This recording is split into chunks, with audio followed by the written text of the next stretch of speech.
23rd meeting of the Board of Education. The first item we need to do is approve our agenda, and I'm going to make a motion that we approve an amended agenda by removing the special recognition of staff item this evening. The person we were recognizing is unable to be here this evening. So with that amendment, I move we approve the agenda. I'll move approval with that amendment. Okay. Second. All right, all in favor? Aye. Aye. All right, and we'll move on. We have an executive session up next. Yeah, I move the Board of Education recess to executive session to discuss matters affecting a student in order to protect the privacy interests of the individuals to be discussed, with David Cunningham and Anna Stubblefield invited to be present, and with the board to return to open session in this room at 7:15 with possible action to follow. Second. All right, all in favor? Aye. Aye.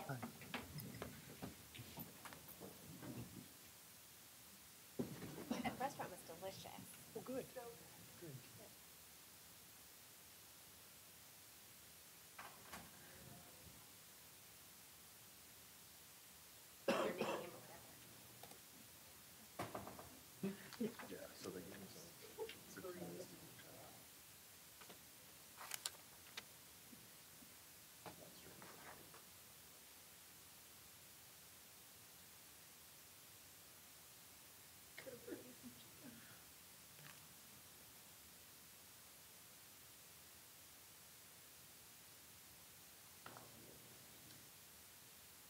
Clinton Parkway, sorry, stop.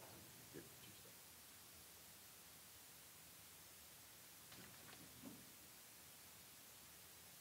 But my daughter, my 6-year-old, told me every day that she would say to me, I need a raise. Every single time. Yeah. No.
Preaching to the choir.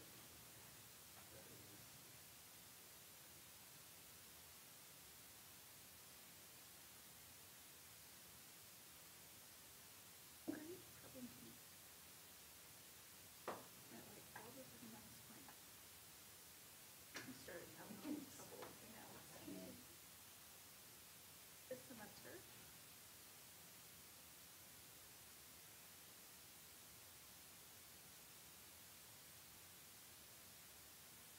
Very blunt when she said, and I didn't win.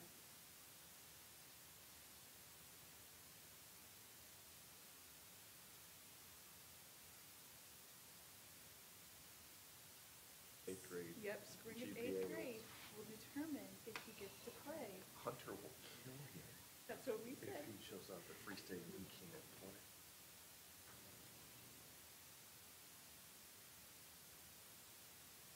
Well, we've been telling you that this is real life. I just thought I would give up and start over at high school. Yeah.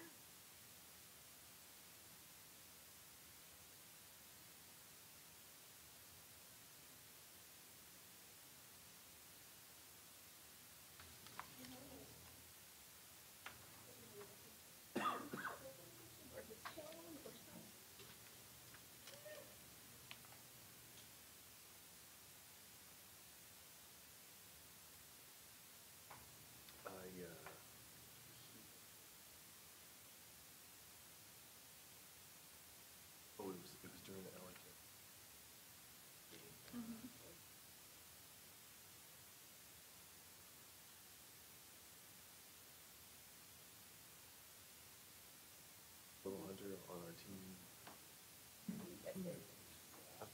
goes, well, that's.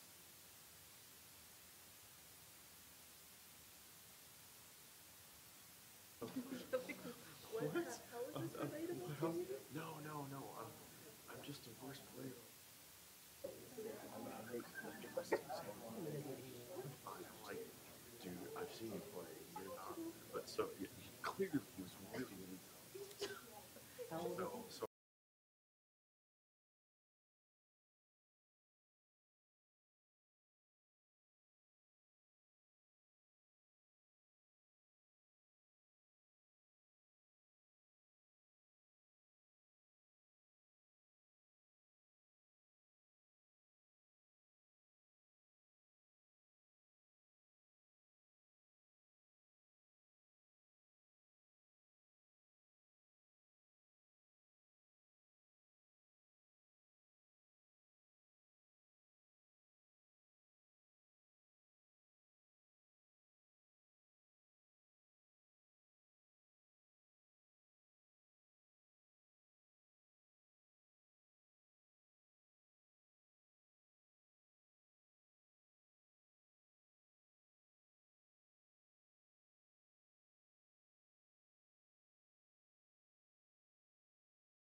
Okay, we are back from our executive session. We have no action to take at this time, so we'll move on to the report of the President of the Board of Education. And I just have a couple of things to report tonight. One, I wanted to mention that I had the pleasure of visiting the C-SPAN 50 States tour bus when it was visiting Free State High School today, and got to go in and have a little bit tour of the resources that they are providing to high school students across the country as they visit schools, and middle school students as well. And they had some really cool resources available, and it was really nice that they could be at our high schools in partnership with Midco. So thanks to them for providing that resource to our district today. The other thing, I just wanted to remind board members that we did set a special meeting for December 18th at 5 p.m. And that will be a lengthy meeting, 4 hours, with our search consultants to work on preparation for interviews that will be taking place in January. So that's all I have this evening, so we'll move on to the report of the superintendent. Okay, I have a couple of things. First, I want to say congratulations to Janet Stefanoff, if I mispronounced your name, I'm sorry, Free State senior, who for earning a perfect scores on the ACT and SAT. This is an amazing academic accomplishment. 5 Free State High School Jobs for America graduate students competed at the JAG Leadership Development Conference, and the 2-time national qualifier, Gabrielle Smith, placed second in employability skills and again qualified for nationals in Washington, D.C. next month. Shakia Bland, Lawrence High learning coach and former math teacher at Liberty Memorial Central, won a Kansas Association of Teachers mathematics scholarship for $1,000, and she donated it to Liberty Memorial Central Middle School's math department. We're proud of her accomplishment and thank her for the donation. Executive Director of Facilities and Operations, Tony Barron, was elected president, and Building and Grounds Supervisor Trish Brooke Frodden was elected Secretary and Treasurer of the Kansas Association of Department of Plant Facility Managers.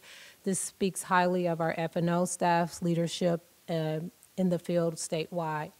We're proud to celebrate Kathy Johnson's induction in the Shawnee Mission Northwest Athletics Hall of Fame for her gymnastics career while she was there. Several school teams participated Friday and this weekend in the Junior Achievement Bowling Classic fundraiser to support the delivery of economics lessons to many of our students by volunteers from local businesses. All of our students in grades 3 to 5 attended the first school-only performance of the school year at the Lead Center today and tomorrow. They are enjoying a music history lesson from Jazzy Ash and the Leaping Lizard. This is a fundraising dinner night at the Lead Center supporting these schools' performances for our students. Jazzy Ash also will meet with our elementary music teachers tomorrow for a ukulele lesson. You are all invited to the Lawrence College and Career Center's Project Night tomorrow from 6 to 8:30 p.m. Our Bike Blast program will be featured at the PE State Conference this weekend at Washburn University. LEAP partner Truity Credit Union donated 3 green binders to South Middle School for every student to use for the AVID strategies. The donation was valued at about $6,500. We appreciate Truity's ongoing support. And tomorrow we will have our board lunch at Peasley Tech at noon. And finally, I just want to say last week I had an opportunity to attend the PEG National Conference around Courageous Conversations. We took about 12 staff members. Jennifer Atokney, who we'll recognize later, received the Summit's Teaching and Learning Leadership Award, and Danica and Jennifer presented, and also a team from Kennedy presented. But it also provided an opportunity for me to be reflective around our work, specifically our equity work, and where do we go next, and how do we continue to serve and meet the needs of all of our students, specifically our students who are marginalized. And one of the things I just want to offer to the board and the community as we have conversations around equity and meeting the needs of our students, sometimes I am guilty of probably giving the most convenient answer or response versus the most courageous response. So in those conversations and any conversations that I personally may be having with you individually or others, feel free to push me and say, is that the most courageous response? Are we, and asking me, you know, who's benefiting from the way the system currently is, and force me, and I'm saying me specifically because I don't want to speak for other staff members, but I'm sure I can, force us to be reflective about really taking a step back to be reflective, because during that conference, realized that sometimes I can be too close to a situation and it makes sense to me, but not necessarily those on the outside. And sometimes a fresh pair of eyes or someone just pushing us can give us an opportunity to take pause to cause and really think about who's benefiting from the way things currently are and what can we do differently to meet the needs of all of our students. So, thank you. Thank you, Dr. Stubblefield. I know I am very appreciative of your leadership in that area, and I'm very proud of our staff for the work that they have done, and obviously Jennifer's recognition at that conference speaks very highly of the work that all of our staff is doing in that regard. So I'm really glad that we had so many of our staff that were able to attend. Okay, we'll move on to patron commentary. Do we have any patron commentary this evening? No, okay. And then the next item is board commentary. Anyone want to share? I've got a couple Marcel? things. So last Tuesday, I thoroughly enjoyed attending the fall choir concert at LMCMS. In addition to hearing some very talented 6th, 7th, and 8th graders, we also had the pleasure of hearing the Free State choral members perform as well on their own, and then the whole group performed together at the end. It was really impressive. It's a great, also one of the best auditoriums in town to hear a choral performance. My daughter's one of the choral members at LMCMS, and she said the kids were just blown away getting to listen to the high schoolers and getting a chance to sing with them and hear them practice. It was pretty inspiring for them. And so there were also a lot of middle schoolers in attendance that evening, and so in the days afterwards, there was a run of people wanting to try out to be choral members after that. So that was a pretty good marketing ploy, I think, on the part of both the high school and the middle school choir departments. It was pretty cool. And then last Wednesday, I attended the Sustainability and Wellness Workshop for the bond implementation. Gould Evans, the architect on LHS and Free State, those projects, they ran the workshop. Representatives from the MEP engineering consultants, the commissioning agents, excuse me, the general contractor, along with district representatives were present for this initial high-level discussion. And they framed the discussion primarily around LHS, because it's the largest project that will have the most impact from that standpoint. But aspects of this conversation, the sustainability aspects are going to, obviously they'll apply them where relevant for the other projects as well. Building off some of the sustainability and wellness goals that were brought forward from the master planning process, they used the LEED and well building standards to kind of guide that discussion throughout that meeting. And so by the end of the meeting, it was fairly apparent that the underlying philosophy of both of those standards are in line with the district's goals for these projects. LEED's about minimizing energy and minimizing the impact on the environment, while as the well building standards about maximizing, productivity, health for the occupant. And there's also some fairly a large amount of overlap among those standards as well. And it looks pretty. I think it's pretty solid that the prerequisites, the base requirements for both goals are pretty achievable for the ones that are relevant for all the projects, and particularly for LHS. And so at this point, they're going to do some further investigation, dive into deeper with various departments within the district, because a lot of this also impacts operations if we actually wanted to pursue some of the stuff above and beyond the baseline aspects. And they'll come back and we'll look at it in more detail at that point, see what's realistic, certification's realistic, what other aspects of that are. So it was a good meeting. It's a good start to the process. We'll see how it plays out. Great, thank you for attending that and for sharing what you learned. Good to hear, thank you. Vanessa? Yeah, I just wanted to give the board a quick update about the policy committee, which met again today. We tend to meet at 1:30 every Monday on the same nights or same days as board meetings. And a couple things there. So we have our MOU for the safe routes. It's not safe routes. It's like the school Traffic crossing, control traffic policy. safety stuff that the city and the school district have been kind of working on together. We lobbed that back over to, to their team today. So we should hopefully see something from them again. We also talked a bit more about some fundraising policies that we have been working on for quite a while, and that will likely come as a board report in the near future. I'm just about kind of ironing out and standardizing some of the fundraising policies that we utilize through all of our schools as different organizations and different clubs raise money for various things. So look for that so that you can be aware. Some of the changes proposed are totally in line with current practices, and some of them change the current practices a little bit. So we'll need board input as we go forward with that. I think maybe November 13th or maybe a little bit later, depending. That should be on the agenda. And then we'll be waiting for some additional guidance from KSB around some general administrative practices to support the LGBTQ document that we approved last time around. So that still hasn't come. And then we also had a discussion about kind of switching up the formatting of our board policy manual in a way that makes it a little bit more usable for people. Previously, it used to be a searchable document, so you could just go and type in a word and then find all the policies that were associated with that.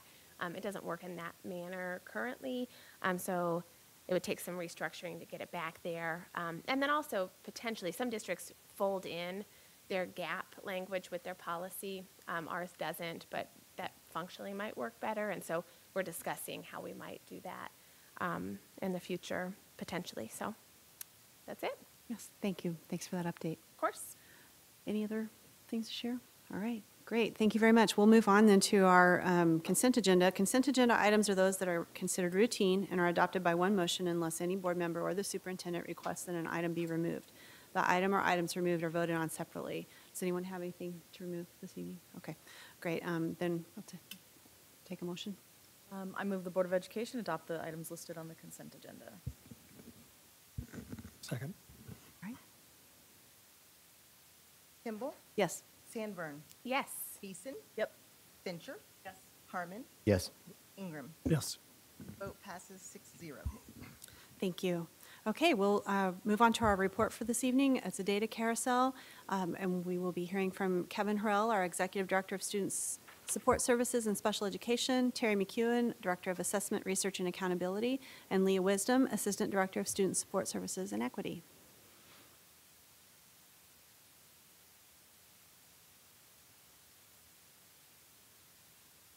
I have to make the magic happen here. Hang on. There we There go. you did it. To half the room. There it is. There. Now you guys can see it. And the projector starting. Most of you weren't on the board back in the day. I think Vanessa was. I was. Oh, and Shannon was. When we used to do, oh, you were on the, yeah, okay, see how quickly we forget. They've got 3 and 3. So. 3 and 3. So we used to do data carousels with much more regularity, and we basically used to do them at a work session so that we could be really interactive.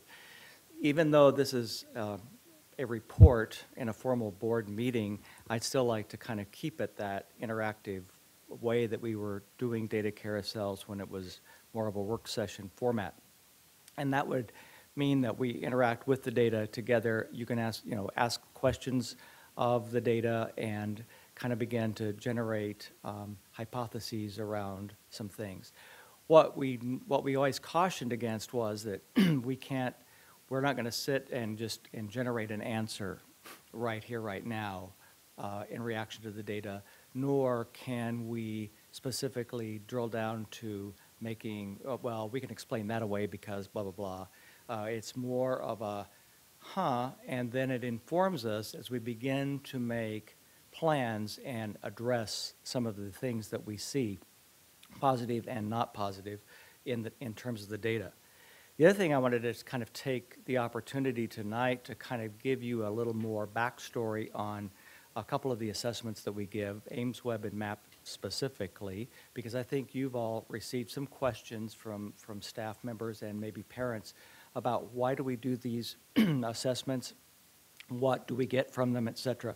So I'm going to kind of address some of that as part of this as well. To start with, let's kind of center our work around the CI3T, the comprehensive three-tiered model of prevention. One of the things that has kind of come to light, and it's a national problem, is that everybody interprets this chart as 80% of the students are getting Tier 1, 15% are getting Tier 2, and 5 are getting Tier 3. And so the first thing we need to make sure is that everybody understands that all students are exposed to the core instruction. So we give everyone the core instruction. In an ideal model, 80% of our students, that would be a sufficient dose of that instruction. 15%, give or take, need a secondary dose of something to help them build that understanding. And then 5% above that need a third dose. So we would get that first dose, a second dose, and then for about 5% of our students, a third dose of that instructional piece. So, but the model is centered on 100% of our students are exposed to our core instruction. This particular chart also ties together the board goals of excellence, equity, and engagement around the model addresses academics, it addresses behaviors, and it addresses social and emotional well-being. Our data carousels back in the day were broken into 3 parts. One part was academic, one part was behavioral, usually centered around attendance, that kind of stuff, attendance, tardies, discipline, et cetera. And then the third piece was centered on social emotional, but all we had in those days was the Communities That Care survey, and we pulled specific questions from it. That was the one that used to be called the Drug and Alcohol Survey. We would pull specific questions from that and focus on those as part of our social and emotional. Today, we have a much more robust version of that, and Leah will kind of take that piece towards the last part here. So to start with, I kind of wanted to just give you all a little more information around the critical differences between AIMSweb, which is a universal screener, and the Measures of Academic Progress, or MAP, which is a screener, but it does something a little different. So first of all, AIMSweb is a universal screener. To be universal, it means that all of our students in K-5 are taking the benchmark assessment, because that allows us to kind of measure that 100% group that we begin to then tease out the 15% and the 5% from. So this is focused on measuring initial understanding and the progress of specific skills, and I just pulled the reading ones. So for example, vocabulary is a specific skill set. Letter, word, sounds fluency is a specific skill set. And phoneme segmentation is a specific skill set. So an example of this would be, the test might ask, do I know what sound PH makes when I see PH? And so that is a specific skill in reading, and we're finding out whether the student can recognize and know that it makes the F sound, okay? So that is that specificity that AIMSweb goes for. A math example, can I add 1 column, 2 column, or 3 column numbers so that it is, again, very specific on skill focused. Teachers monitor progress for students not at benchmark on those skills. So if I'm on benchmark, I'm that 80%, I'm fine, then we just continue core instruction. I don't understand what PH sounds like. I have no idea. So I'm going to need some additional dosage of understanding about how to make that blend. How do I make PH make sense to me as the F sound, the F sound. I shouldn't have said F. The F sound as opposed to P something. So that's where we began to tease out our understanding. MAP, Measures of Academic Progress, is also a screener. However, the focus for MAP is on measuring growth in the application of skills within the standards. So while AIMSweb is looking at the specific skill set of phonemes, MAP is looking at, can I read, comprehend, and answer questions about information-based text, okay? So we've complicated the skill and put it into an application, and it's really related to the standards. So in ELA, literary text, informational text, and vocabulary, as well as writing, understanding conventions about writing. So MAP contextualizes the information and is a much broader based assessment, more generalized assessment. AIMSweb is very specific, going for the targeted skills. So an example in math for MAP would be several items are given to choose from, and you're going to pick which line is parallel to the line that's given. And so it's not asking me to add, it's not asking me, to understand a specific math fact.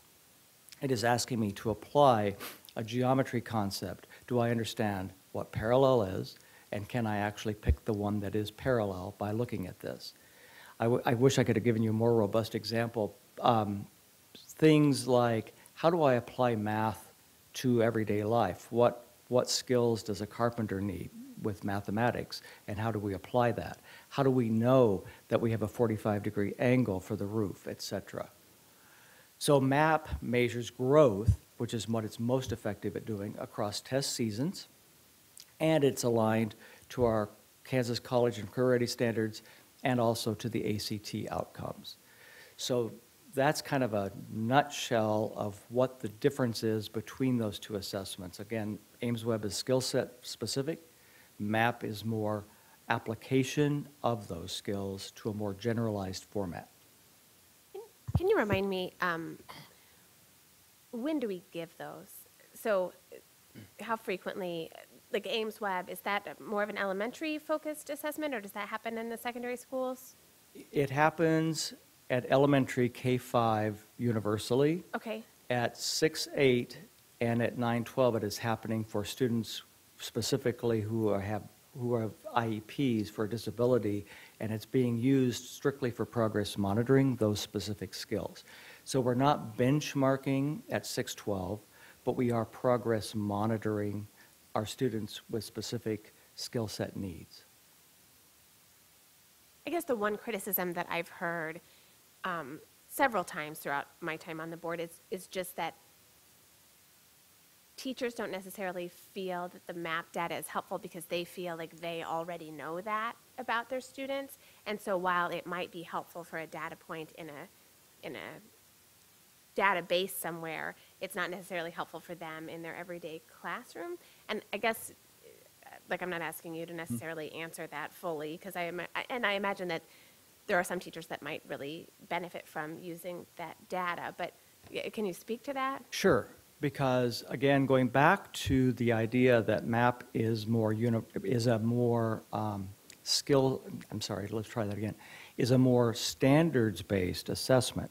So in MAP, I can actually tease out, I get a score in mathematics. What do I do well and what do I not do so well? So on AIMSweb, you might find out that I don't add triple column numbers very well. But on MAP, we might find out that I've got algebraic thinking in place, but I'm really not as strong in geometry. So I can begin to actually dig more into the actual standards and say, what is my relative strength and what is my relative weakness? And again, it's relative. It doesn't mean I'm weak in this. It just means that if I'm looking at relative strength and relative weakness, I may have some really good things in place, but I may be not as strong in something. And every student in our district has something that they're stronger in than something else. But it doesn't mean, and I hate the word weakness, but it is relative to my awesome strength, I may not do this quite as well. When teachers understand that and can work with that information, I wouldn't spend time with you on algebraic thinking if that's a strong set for you. I would spend more time looking at geometry with you and trying to build that particular skill set. Teachers who, we have a lot of teachers who are using this information pretty well because MAP now has a whole new version of the individual progress report, which at some time when you're all bored and have nothing on the agenda, I can show you, but it is really robust now and gives teachers a lot more direct information that informs their instruction. The whole reason that we do any of these tests is not to necessarily fill our database with stuff, but to give teachers the best information we can give them about how to structure and change and personalize their instruction for each individual child. So we need to come back, like anything, we do this in Lawrence. We do it really well for a few years, and then we sort of assume everybody knows how to do it, and so we kind of let it go. We're going to have to revamp some PD and rev this back up again so that it's really at the forefront for people. One test is too many tests if I never use the information from it, right? So what we need to do is show them the power of this information. Most of our teachers love to have that. It's just we have to re-inform them about that.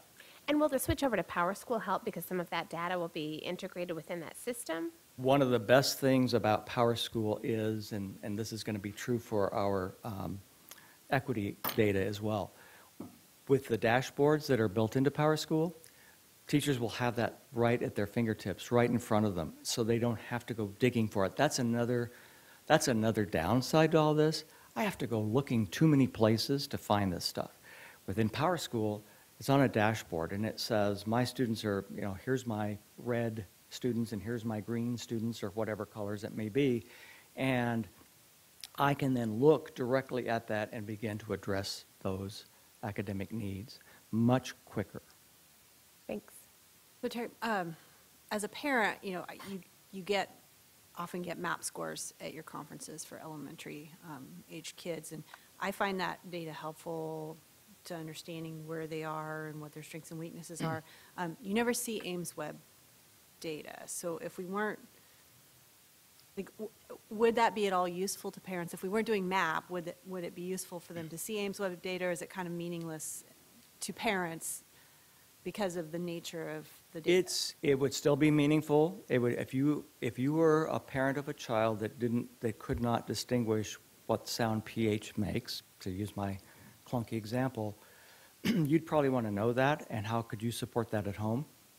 The reason it's not come to the forefront is because the Ames Web Plus system is relatively new to our teachers, and we are building their capacity to understand better how to get to those reports and how to provide a parent. In MAP, it's really easy because it says this is the one to send home to parents. But Ames Web, it's a little more hidden, but we will, and in fact, we had that discussion today with a couple of us. We really need to build that capacity with our teachers so that they have a much easier understanding of how to go about getting those reports. And then I think you'll start seeing it. Okay, all right, thanks. So this is a real 50,000-foot level. Last year, we began giving Ames Web in the winter. So we only had, and that's another thing I should have prefaced this whole report with, is this is all going to be based on last year's data, 16-17. And then as we gather data from this year, we'll come back and update you. But we only had winter and spring. So theoretically, what we're looking for, just at the very highest level view, is to see whether we are reducing the students who are at high risk from winter to spring, and if we are moving them from red to yellow, meaning from high to medium risk, whether we're moving them from medium to low, or are we moving some from high to low. And so at the you know, again, the highest level view that you can see here across K1 and 2, you'll notice that indeed we are reducing the number of students at high risk, but the question would be which of those students are moving all the way to the green, or which ones are only moving to yellow, and then how many from yellow to green. And that's then what teachers can dig into and begin to look at if this was their own class. This is the whole district, so it would be impossible to look at this many numbers. But if I had 26 students, 24 students, 20 students, I could then begin to look discreetly at each individual. And what I really want to find out is, what are my students in red? How are they performing? And what are their disconnects in reading or in mathematics skills? So that's kind of the high level. To sort of give you a better view of this. So this is, again, the skills that AIMSweb is actually discretely measuring, and this is a first grade report. So auditory, vocabulary, letter, word, sounds, fluency, etc. You can see those there. And then you see that they're broken into 5 categories: well below average, average, above average, and well above average. So what I might have planned my whole lesson around, because I hypothesized that my kids would be low in vocabulary. Well, lo and behold, they're pretty strong in vocabulary. So while I want to continue to build that skill, I have a couple of other places where it's deficit. So, for example, that letter, word, sounds fluency, that PH sound, I've got students there kind of showing well below average. I probably need to concentrate some effort there, as well as if I'm looking at word reading fluency, so I can begin to tease out my instructional planning around skill building. I'm going to be real careful how I say this. If I'm concentrating on skill building, I now know what skills I need to build and what skills appear to be in place. Does that make sense? So I'm going to shift gears on you out of AIMSweb. Since 2007, we've always presented this view of MAP, and what we've always done is looked at the grade levels that take it fall and spring and shown how our median compares to the national norms. So if you look at fall, and you'll notice that at every grade level, we're exceeding the national norm median, and again, we do that in spring. And we've always felt pretty good about this. We're going to dig a little deeper than that tonight, but MAP does show relatively strong performance for Lawrence students, okay? So they understand the generalization of those skill sets, and their median scores are exceeding the national norms, which means on track for learning. That was reading. This is mathematics. It's the same basic stuff. We don't really see any place where we would fall below those national norms, okay? The next thing I wanted to look at, though, is, so how many points do our students grow from fall to spring compared to the national growth norms? So the blue is Lawrence, and the whatever that color is, red, is the national growth norms. So you see that in kindergarten, I mean, there's a lot, the younger the student, the more the growth, okay? The more expected growth and the more the actual growth. So we have students in kindergarten growing in reading 19 points from fall to spring. But as we get older, the expected growth drops, right? Because our brains are fuller, and so we're not going to leap as far as when I don't have any idea what the letter names are, and when I learn them, and now I've really grown. As I get older, the application of those skills becomes more complicated, and my brain grows this way instead of this way, and so the expected growth drops. But statistically speaking, anything that's within about 3 points is about the same as being the same.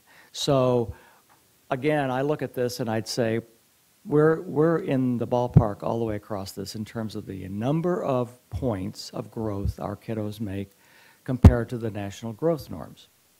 And those places where you see it, it's only one, you'll see 1 point here and there, but the chart makes it look bigger, but it's 1 point. But in third grade, it's 1 point in sixth grade and 1 point in eighth grade. When we look at mathematics, we see essentially the same thing. Our kindergarten students make dramatic growth, and as they get older, less growth is expected, but we're still on track, okay, for the number of points. This is in the general main. What I wanted to do next was, though, kind of look at, if we begin to look more discreetly at our students of color compared to their white peers, what does that begin to look like? We sort of, it's not arbitrary to pick the 34th percentile. Depending upon what report you read, it says what the average, what starts average. For our purposes in MAP, 34th percentile is going to be considered, we're performing at average. So the blue lines in the blue bars in every one of these charts represents the percent of students who are at the 34th percentile all the way up to the 99th percentile, okay? The red bar represents the percent of students who are 33rd percentile or lower, okay? So I just want to kind of give you that picture. And again, this is reading, and this was just in the spring, last spring, okay? So when we look at this, and I should be asking you to tell me what you see instead of me telling you what it says because I created it, what do you notice?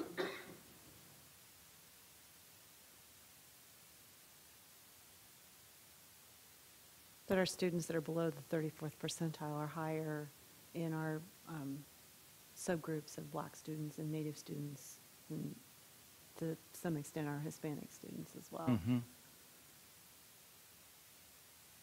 Right. And then the next thing we would do, if we had all night to sit here and ponder this, is we would begin to theorize what might be some root causes. Do we think that that students are missing skill sets? Are there other factors? What might those factors be? We would have to address culturally relevant teaching and materials, et cetera. So there's a whole lot of pieces that we could bring into this discussion, which we won't right now, or else you'll be here till the sun comes up about 5 days from now. But it begins to inform us to begin to make some critical conjectures and some decisions, and for future planning, if this is happening, what are our responses as a district, okay?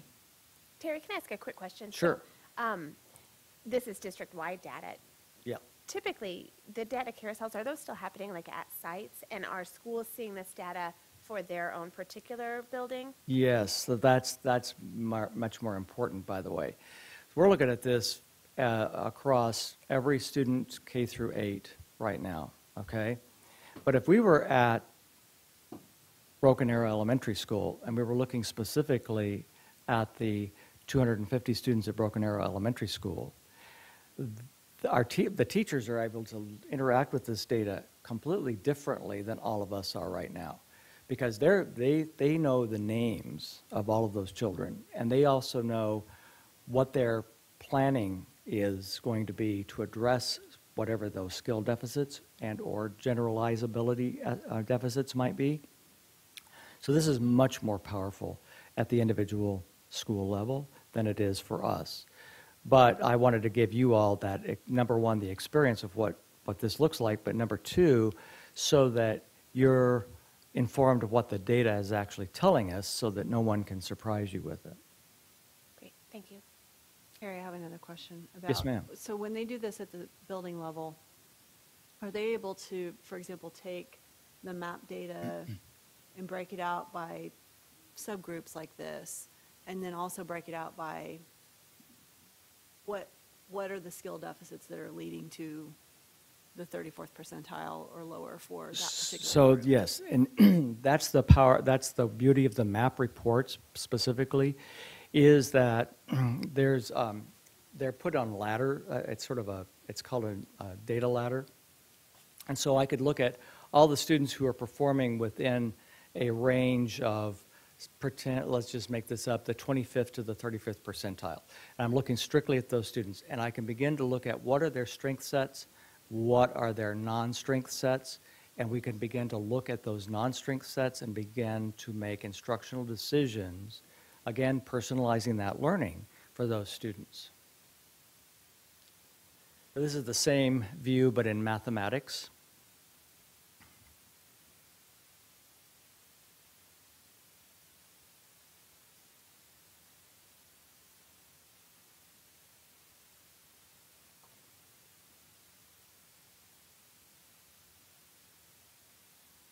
Okay. So, and again, we're sort of seeing the same effect. We sort of see, even in mathematics, but remember that MAP is application-based. So a lot of the problems that children are solving are word problems. So we have begin to ask ourselves a couple things. What does reading have to do with it? What does race have to do with it? You know, we have a whole lot of questions that we could begin to ask ourselves. And if we're missing specific skills in reading and we cannot make good we can't generalize well, or we are missing something, then maybe this is showing up in mathematics as well. It is not necessarily, you can't draw a straight line that our kids are missing elemental mathematics skills as much as they may be not applying their reading to mathematics because they've not been told to do that, or there's a number of possible scenarios that we could come up with. So can I ask a quick question? Sure. Can you, I mean, have you looked into studies about the MAP test that are talking to whether or not there's inherently things wrong with the test itself that are getting us some of these numbers, rather than sort of speculating, but actually people who have looked at it and said, okay, you know, we've got issues with this test itself being problematic? You sort of mean like testing bias of the variety that you Right, read I about mean- with the ACT and the SAT. Right. One of the dilemmas we face nationally is the cultural relevance of any test, because tests are generally developed for, I will just say it, I'm not going to take the convenient answer, I'm going to follow Anna's lead here. The courageous answer is tests are developed by mostly white people for that type of, for a white learner, right? So, is it possible that there's bias built into these tests? Heck yeah. That's always possible. Perfect. What are we able to determine? I mean, what's sort of mandated that we do by the state as far as this specific test versus another specific test? Where's our leniency on what we choose for this type of assessment? We've stuck with this one since 2007 as a district decision because it does measure growth, and we've been fairly comfortable with that. It may be that we need to look at other things as well, but we never look at one data point and say that's telling us the story. So even with, this is but one data point, I would have to put this in context of at least two other data points in order for us to build a better picture of how our students are performing. You can't just rely on one thing. And I think one of the concerns also, Jessica, is that this is predictive, so MAP is predictive for the state assessments and for ACT, if I understand correctly. Yes. And those are tests that students are going to have to take and perform well on, which also have similar biases. And so we could change our structure, but that might not prepare our students as well for taking those tests that also have biases that we don't have control over changing, unless we obviously go to higher levels and demand action, which I assume we ought to do, like at those higher levels, right? But like ACT is not a culturally relevant test. Mm-hmm. So we're in a system that is Right, and I'm not perfect trying at to every say like, level. oh, let's throw out map Right. testing, but I would like to know how often are we as a district talking about whether or not these are the right tests and what other choices we could be making within our state. Right, and the answer to that is quite often. And I think, I'm sorry, Kevin Hurrell, Executive Director of Student Services, Special Education. But, you know, we talked, I want to add to Terry's discussion about what the data is for. It is for individual teachers for instruction, but it's also, it comes down to students. And so are the students meeting our expectations? So here's testing information. It is our responsibility and our educators' responsibility as you look at this and then you break it down to students. And are the students learning the skills that we expect them to learn? Because I do think you run into issues where tests may be biased. But the question still becomes is, does the student know what they need to know? And have I developed the relationship and have an understanding of this student? And can I say, I understand what that test says, but this student has these certain skills. So it really does come down our responsibility to students, because it's really being a psychologist and looking at those type of things and trying to go around some of the biases in a test.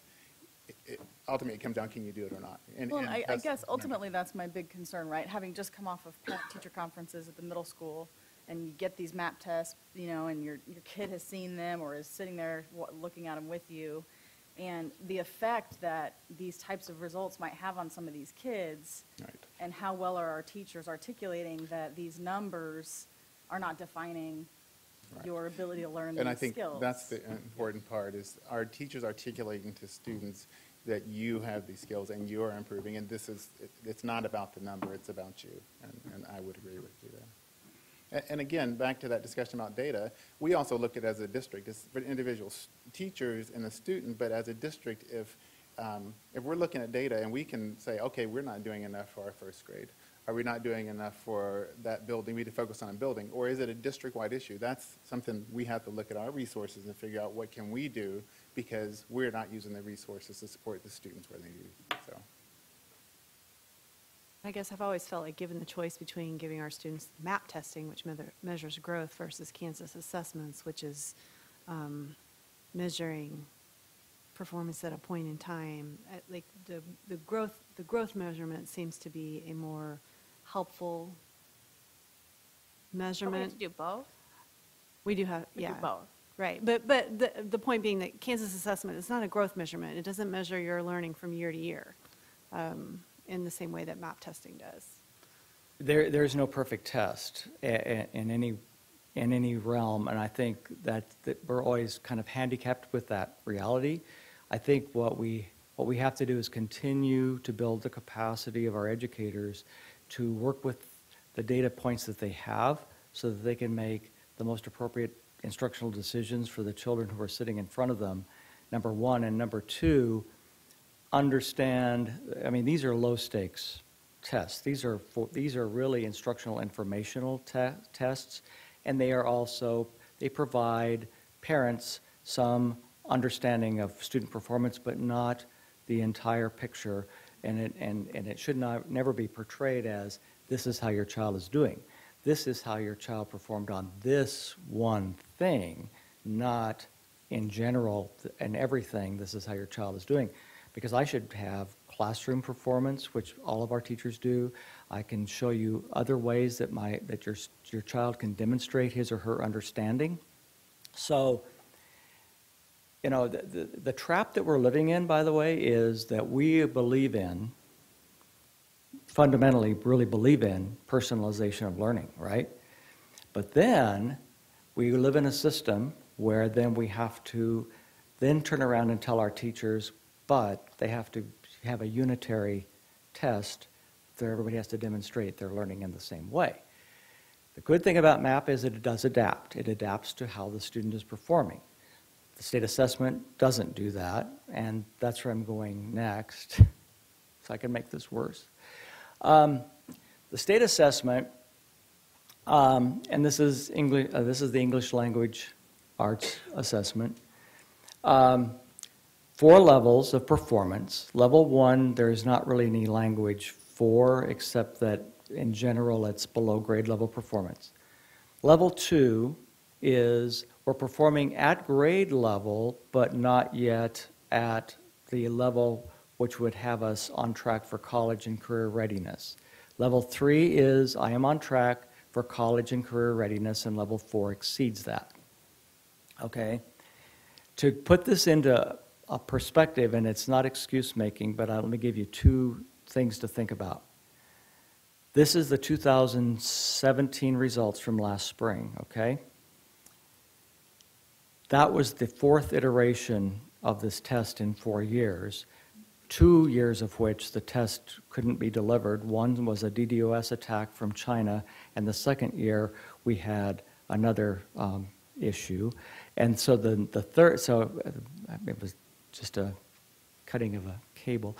And so last year, the third year, we came up with the multidisciplinary performance tasks and four different tests that you had to take within the test. So I took the one, that's 25 questions, everybody gets them. Then part 2 was, it made decisions based on how I answered those 25 and assigned me another 25. Then it made decisions again and assigned me another 25. And then the last set that nobody knew about was just randomized items that they were testing out.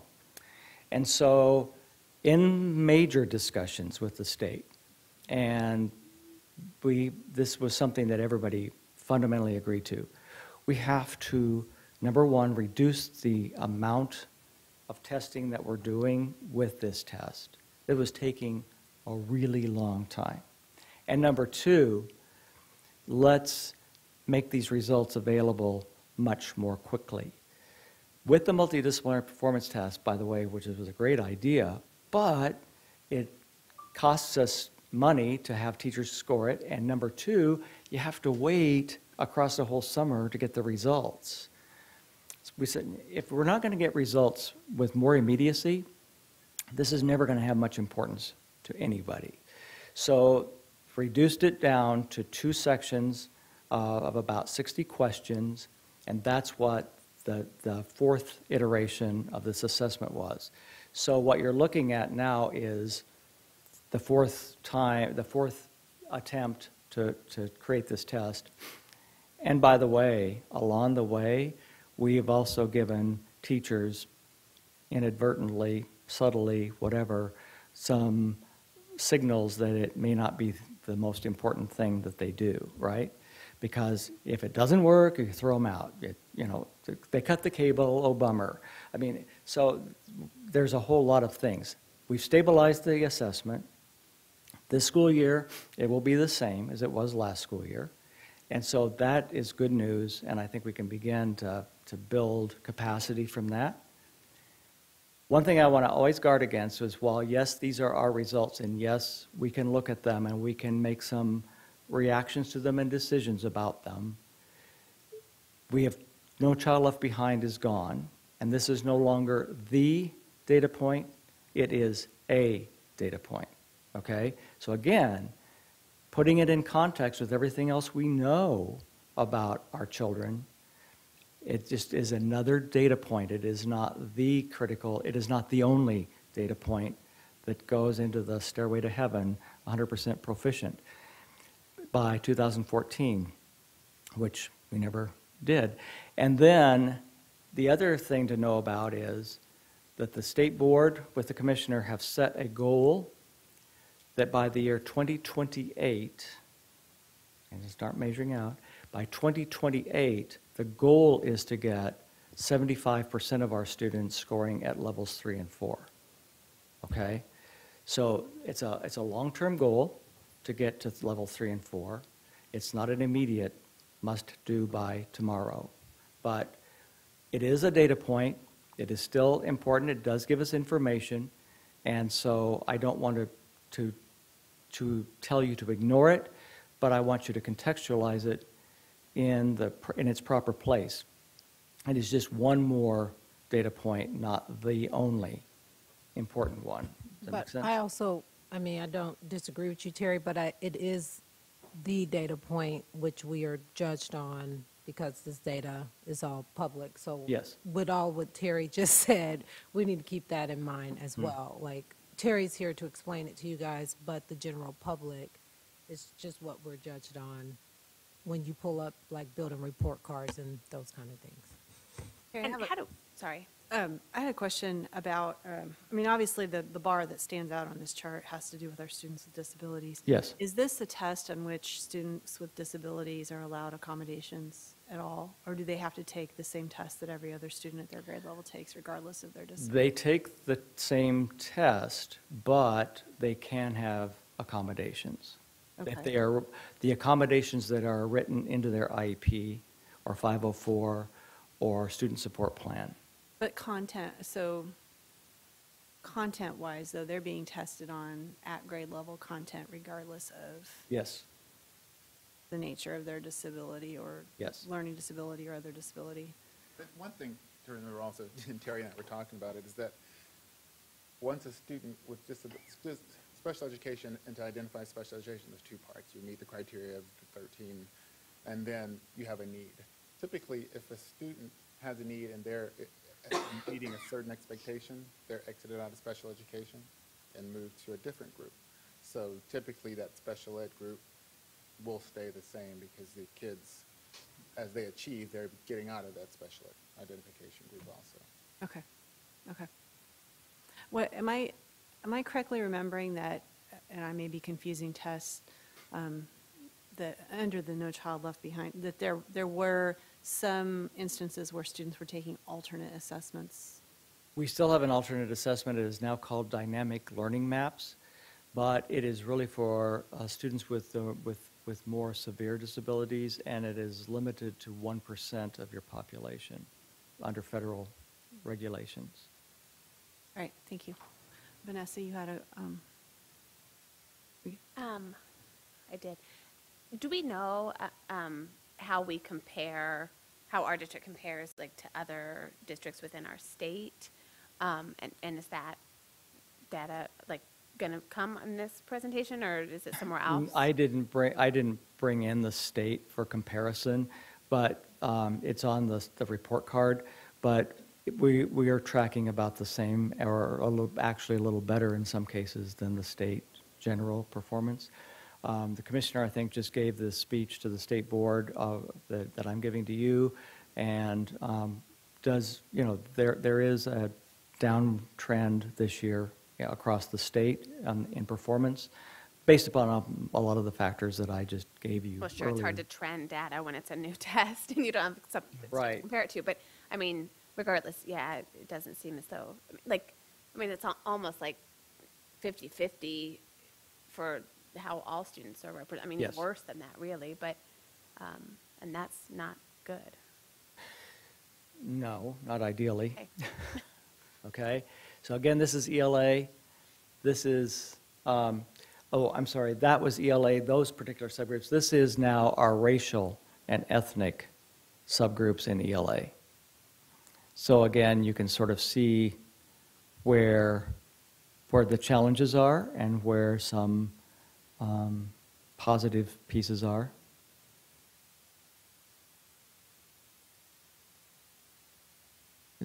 I just realized that it should say level 1, level 2, level 3, and then somehow or other level 4 got stuck in there. It's supposed to be in the next column.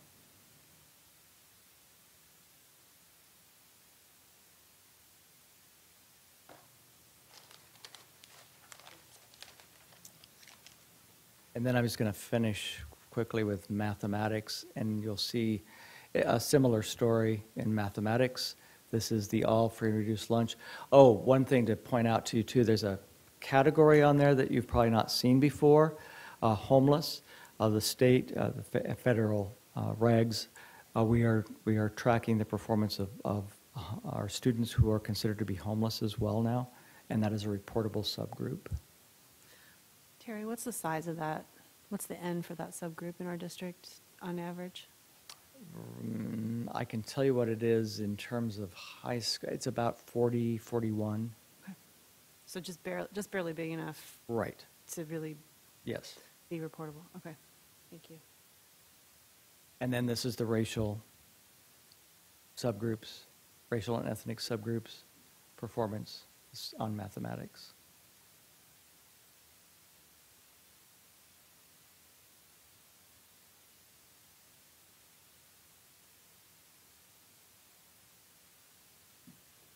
I took way more time than I was supposed to. Okay, so now Kevin is going to chat with you about the district equity audit.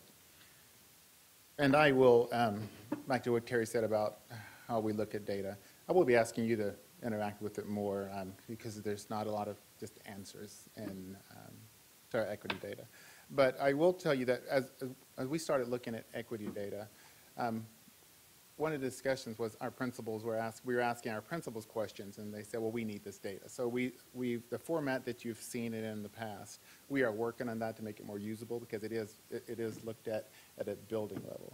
And also understanding that as you look at this data at a district level, our charge to our buildings is to look at a building level, to look at individual students, to look at it. So it really is about trying to figure out what you're going to see. And what we find is that it depends on the building. Some buildings have bigger issues than other buildings, and so it really becomes a building issue, and then how can we, as a district, support those buildings? Again, as we start looking at data, do think about the pyramid and how the interventions and how the things we put in place at that core fit in.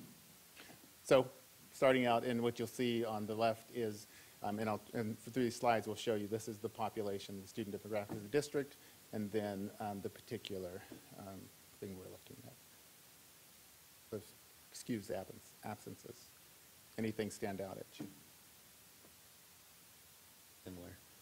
That's pretty similar. Unexcused absences.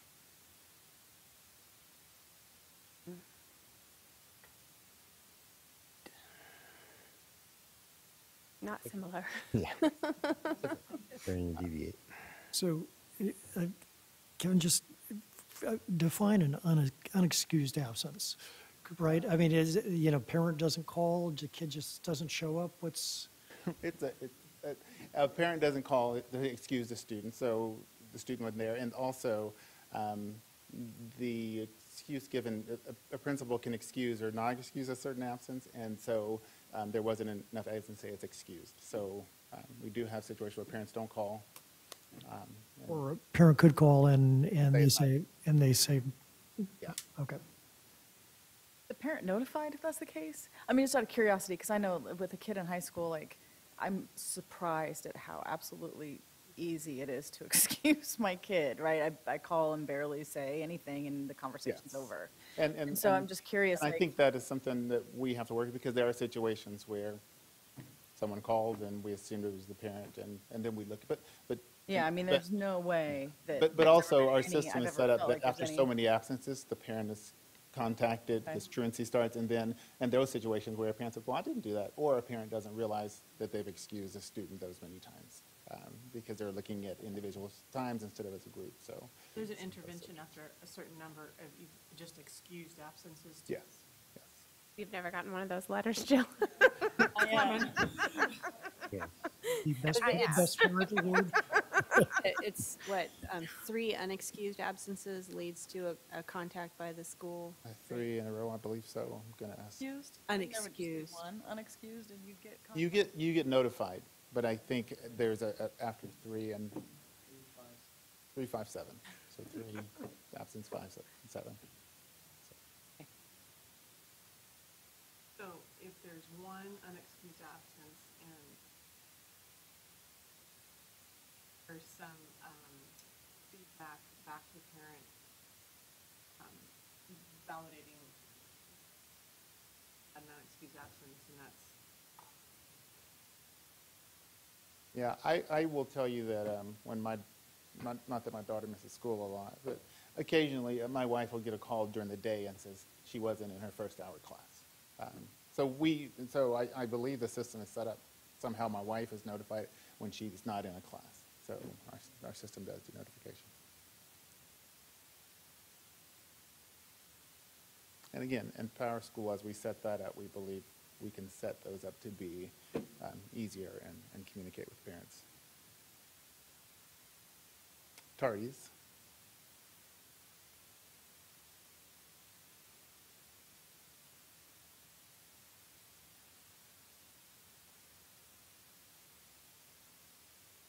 And again, we really push our buildings to look at what's going on. And when you start looking at some things are more evident at the high school, secondary level than the elementary level. Like what types of things are more evident? So there's fewer day tardies. So for example, at the elementary level, you don't get, usually if parents bring in a student in late and you know why they're tardy. At the high school, there's situations where students just don't come into the building till late. They may miss their first hour. They may miss so those type of things. So the tardies probably are more at a secondary level. Not more evident based upon the discrepancy between the racial disparities that we're seeing. That's not what you're saying? No, that's not what I'm saying. But I think that we push our schools to look at this because there's something here. This is not a normal distribution. So we really, it is our school's responsibility, and we work with our buildings based on the data for their building and what it looks like and what they need. Kevin, is it possible to produce these charts using the, instead of racial subgroups, the demographic subgroups about free and reduced lunch and that sort of thing? Is that something that you could provide us in the future? I would be curious to see how those compare. Okay, thank you.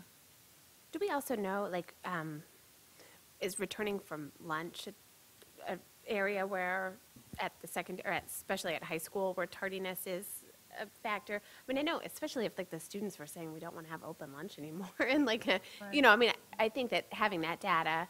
Not that I'm looking to close lunch. I'm off the board in a couple months, so I don't have that data. that'll be you guys. Certainly look at that. But yeah, I do think that that's something to As a consider. former building principal, you could run that data yourself, but we could also look at it district-wide, but you can run it for your building and see if there are trends during the lunch Particular hour hours or and something. that kind of thing.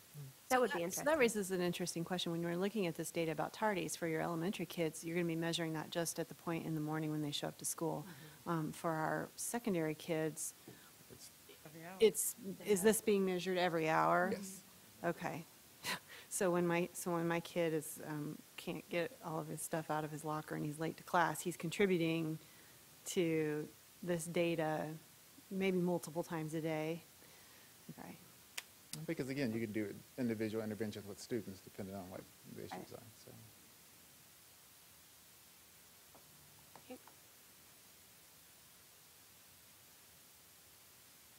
In-school suspension. Before, back to that tardy thing, also remember on the chart it said greater than 15. So those were incidents of more than 15 tardies. It wasn't just a single tardy. Okay. And then this is in-school suspensions.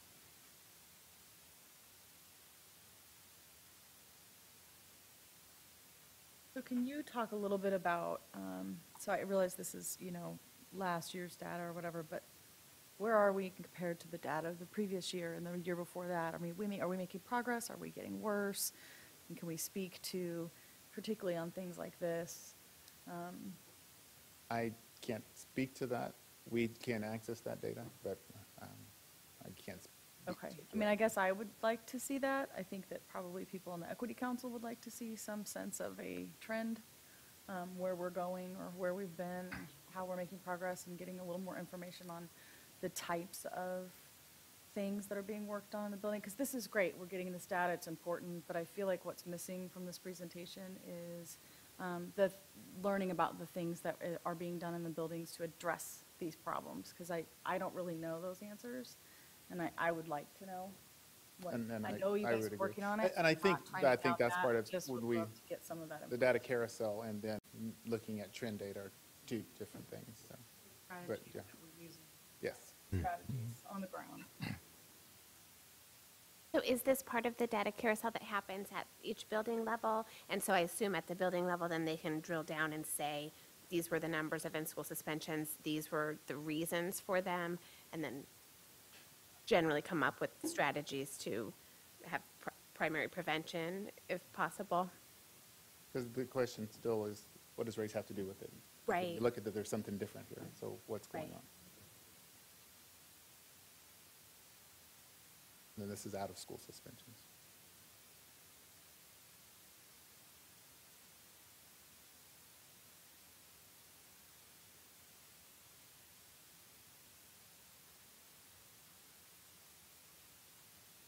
And this is students with IEPs. And this is specifically disability.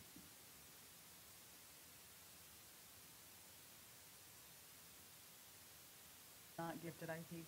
No. And I think when you look at IEPs, the goal is not to reduce the number of IEPs. The goal is when you look at the triangle, because again, special ed is based on being identified as a student with a disability and a need. And a student can have a disability and not a need if our system addresses what their needs are. And so it really is about what do we need to do in our system to support students? Because you're going to have students with disabilities that need IEPs. But what we can do in our system, we start talking about the personalized learning and the different things that go along with educating students and making sure our teachers, we do a letters training to make sure our teachers understand the components of reading. How do you teach students to read? So those are some of the things that supports and reduces the number of special education students identified, even though they may have a disability, but they don't need an IEP. Do you have a chart like this for IEPs for gifted? Not like this, and I will show you that in the equity. Hold on. Yeah.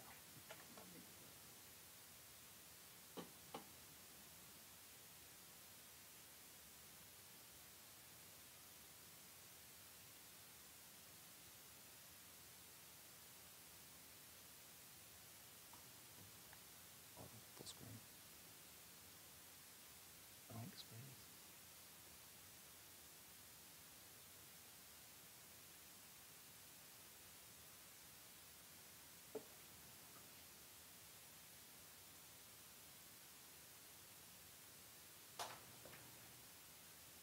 So this is the equity audit, I think, that we typically share with our buildings, and you've probably seen it in this format before.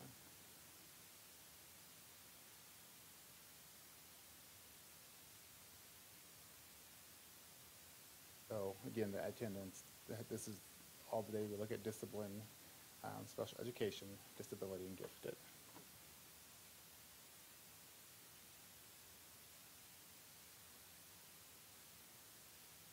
Take white off this list. Can we get that back on the list? There you go.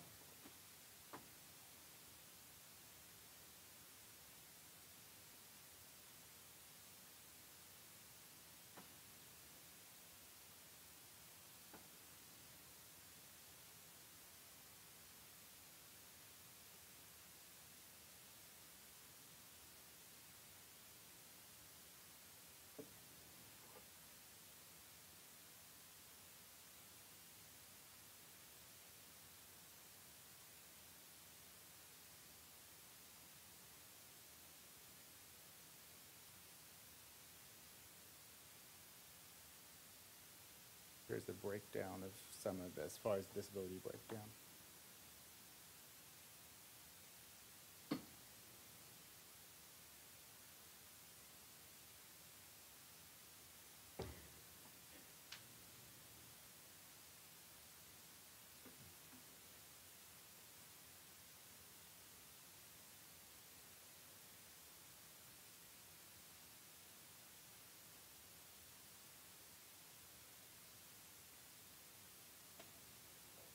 And then the things, you know, I challenge to look at how we really looked at gifted education.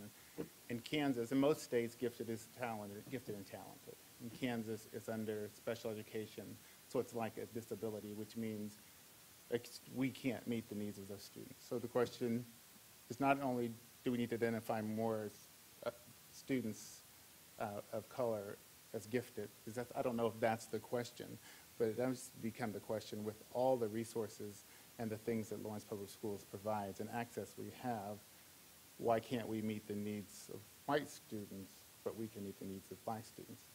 Or should we be able to meet the needs of the students, of the students, those number of students that are classified as gifted without gifted education? And I don't, not saying one way or the other, but that's the question I think about, because it's not about exposing them to different things. So gifted education is based on you're identified and have a need based in the core academic areas, mathematics, reading, expression.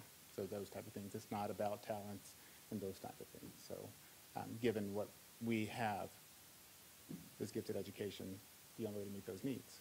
So we have people that are Rhodes Scholars that didn't go through gifted education. So there's something that we're offering students. So.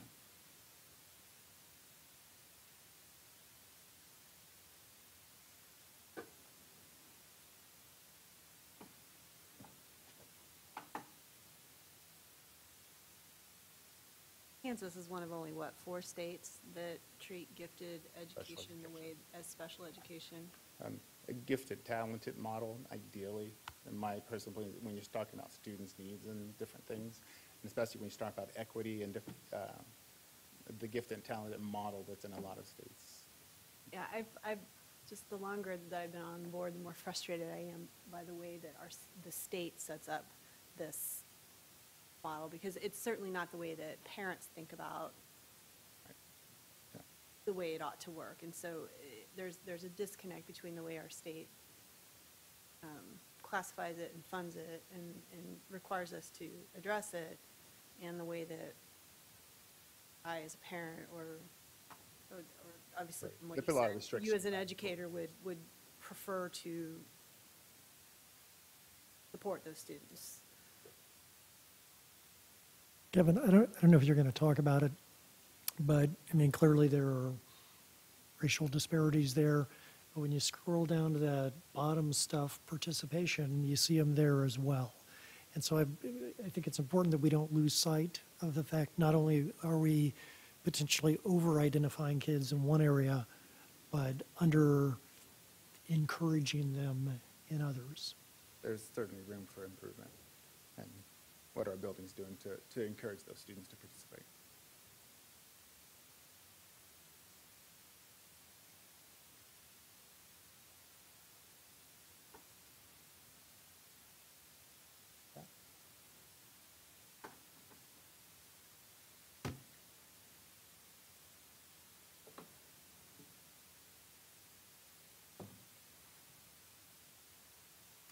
Leah Wisdom, Assistant Director of Student Services and Equity. I'm going to wrap us up for our carousel looking at the SRSS data, which I want to honor what we've already talked about in times that I've been in front of you. We've talked about this data, but I'll do a quick reminder, but pipe in if you have questions. SRSS stands for Student Risk Screening Scale, and we have an E7 and an I5. So the E stands for externalizing behavior, and the I is for internalizing behavior. And how do I switch this? Oh, there we go. As we were building our CI3T model, which you guys have heard me talk about quite a bit, and we got to that social and behavioral piece, we realized we really didn't have a way to measure how students were doing, with the exception of certain kids maybe that were in had IEPs or things like that. So we explored many and chose the SRSS for a variety of reasons. It is short.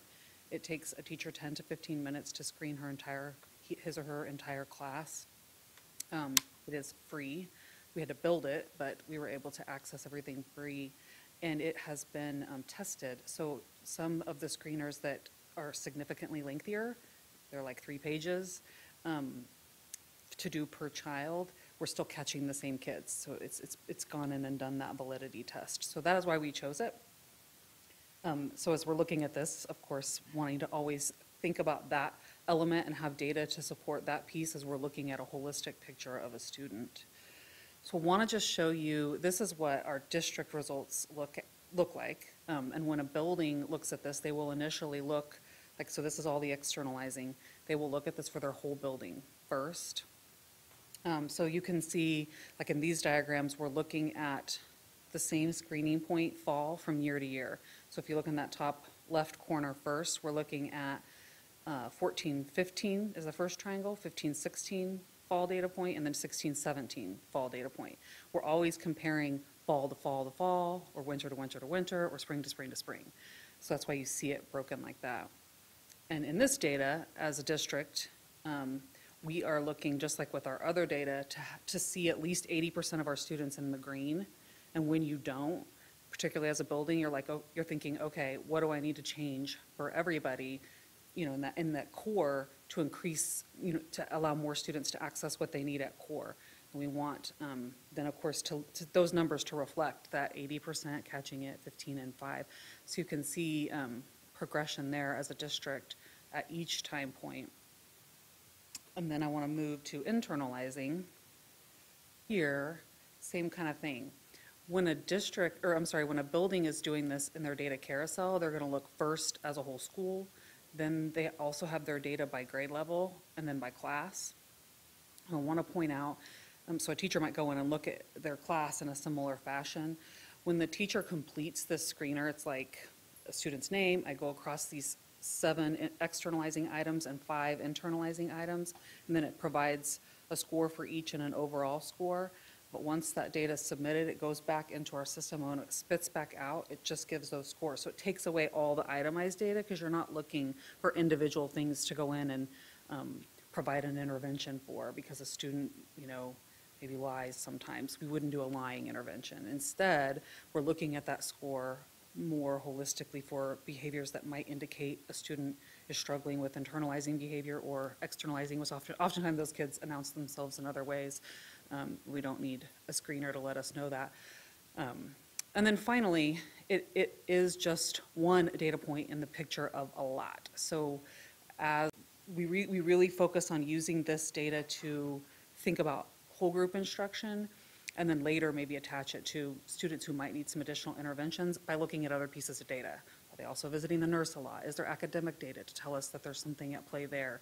So it's that holistic piece, never to be looked at just in isolation for a student, but definitely for a whole group, for a school or a class. So there are two other ways that we also, some other data that's shared with schools and that we are collecting, which is some social validity and treatment integrity data. Social validity data is really, it's just to, like this first bullet says, it's a survey that teachers take to get information about how they feel about the CI3T plan in their building. You guys have seen those, we've talked about those. So for the social validity piece, we want to know, how does everybody feel about it? And then we give that data back to schools so they can look at it and see how that's rolling out, and do they need to change or shift something in terms of how they're teaching it to staff or how it's being implemented. And then the treatment integrity piece is, is it actually working? So we want to know how you feel about it, but then is it really working? And that comes in a couple formats. There's a survey that teachers fill out, and then there's a direct observation piece as well. So how do I think I'm doing? But then the direct observation piece is that comparison of what's actually happening. So schools get all that data together to then make decisions about their plan, about adjustments that might need to be made so that teachers understand it better or can weigh in more. Usually that data first goes to a CI3T team, they grapple with it, then it goes out to staff, and everybody kind of grapples with it together. Any questions? And I know you've heard a lot of that stuff before. Probably the most critical piece of this is just how it's shared back with staff, and that it is all information that is used to help drive decisions, instructional decisions for the following year, especially the treatment integrity and social validity pieces. Thank you, Leah. That's a lot. I think the question that I have based on some of the comments that were made would be to ask, so where are we going next with this? So this is kind of a place for us to start thinking about and kind of sitting with this. What are our next plans in terms of what we're going to hear about as this is the jumping off point? So some requests that I think I heard was some, where we can, showing you some trend data across time would be one thing that gives you a picture of where are things improving, or where do we see it, right, exactly. So we can sort of map out our journey with that kind of data. I think the other piece is that even though we presented this in 3 separate chunks, it all works very well, it works together because the outcomes don't happen if we have students having, where we're seeing high externalizing or high internalizing. If I'm not in school, how am I going to do well on any measurement you give me? And so I think all of these pieces flow seamlessly together, even though we presented them completely disjointedly to you. But I think that's initially, we'll go back and look at some longitudinal data for you where we can. Then I also think that, we look, our building principals and our building leadership teams and our teachers are aware of the data, and that's where, specifically when we're looking at the students who are not benefiting from our current system, that's where we are specifically looking at things like culturally relevant teaching. How does the student see themselves in the curriculum? Why aren't they not connecting? And start asking some of those bigger questions around that to figure out what are we not doing to engage the students, and not necessarily looking at the subgroups and thinking, well, we taught it, they didn't get it. So we are looking at that through our the teams in our schools and the equity teams in our schools, and having conversations around that. Myself personally, one of the things that I'm going to do, actually before the next board meeting, I talked to both high school principals. I'm going to spend a day in a typical freshman schedule, just because a lot of times as administrators and district administrators, and just adults in general, we make decisions for kids, not necessarily knowing or understanding what their experience is. And I'm not naive enough to think that one day I'll have all the answers. But I think it'll give me an opportunity just to understand the pace of the day, what are the demands placed on kids, and it'll also give me an opportunity to dialogue with kids about just their experience. It's not done in an evaluative way, but just to have a different perspective as we continue to have conversations about how can we meet the needs of our students and engage them around that. So. And then also how we respond to specific buildings. So, for example, one of our buildings, after looking at their data, is really looking at the restorative practices. How can they implement in their building? Because that's something they have to identify that they need. And so there's a couple of buildings really looking at that. One really looking at how you implement it, and looking, we spoke with, it's called KIP out of Newton, and they actually blended into the pyramid, MTSS, what we currently do, and it's for schools. And so how do we team with them, and looking at, and how do we have trainers as trainers in the district to do some of those things? But also knowing that buildings also are looking at it and identifying their needs and coming back and saying, this is how we can address it in our building. So if possible, I think it would be great if we could even have some of the, building leadership come and actually talk directly to strategies and what is happening on the ground in the buildings, especially if we're looking at it in correlation to trends over the, course of the last 3 to 5 years of some of these same data points. What did they try before? What are they doing differently? What maybe was successful? All of those things I think would be really great things to learn about. Right, and I do think previously I've learned a lot about those particular things at board lunches. This year I've just not been able to participate in board lunches, so I do think those opportunities can be really helpful. Specifically, I'm remembering back, and I can't remember what building it was, but kind of the building had like a whole room that they dedicated to kind of their building improvement plan, and had little dots that represented students, and they were looking at the data and celebrating when they moved students from one particular area to another, in a way that like was very visual for people. I think that was the Langston Hughes, wasn't it? Was it? Maybe a couple different schools did it, because I don't. Or Sunflower. It was Right. one of those two. I remember the lunch that you're talking about. And so, I think one of the key strategies that they employed in order to produce like improvement was actually personalizing it down to the student, and then recognizing the responsibility of like actively moving students from not, deficient, I don't even know what the wording is, to like having the skill. I think seeing some of that or hearing some of that can be really helpful to see how this is being done in the schools. But again, if board lunches aren't working for people, we might need new ways to actually see how that's working. And we've talked about something, because even with the schools, you're hearing from students saying, this is what we're doing. Right, what's happening. yeah. And I think that we can be can- really we may need to powerful. bring some of that. So even for the community to be able to see that, because if you take that out of a school lunch setting and actually get it here or in another area, I think that that helps. It certainly helps build my confidence in recognizing that some of the things we talk about are being done when you see it. So it might be helpful to do that. You know, I mean, the board lunches are helpful for us, and I think that if you can get it out here, that's good as well. But I think what you also need to do, and I assume this is probably happening, is you need to get that to the other schools. So if some school is doing something really great, you know, I'm imagining that other schools would want to consider that as well.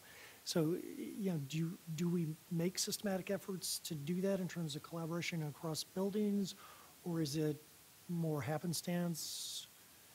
I think a little of both. When we have administrators together, we talk about those things, but they don't get the full impact that they get of students and teachers participating in it. Occasionally, there's been some Java-like days where buildings have actually gotten together to discuss the things that they've done. So a few buildings on one side of town, they work together because they're in close proximity to talk about the things they've done. And so. Yeah, and then we have our CI3T leadership teams, and I think all our elementaries met Friday together to talk about things. So there are some opportunities for that to happen.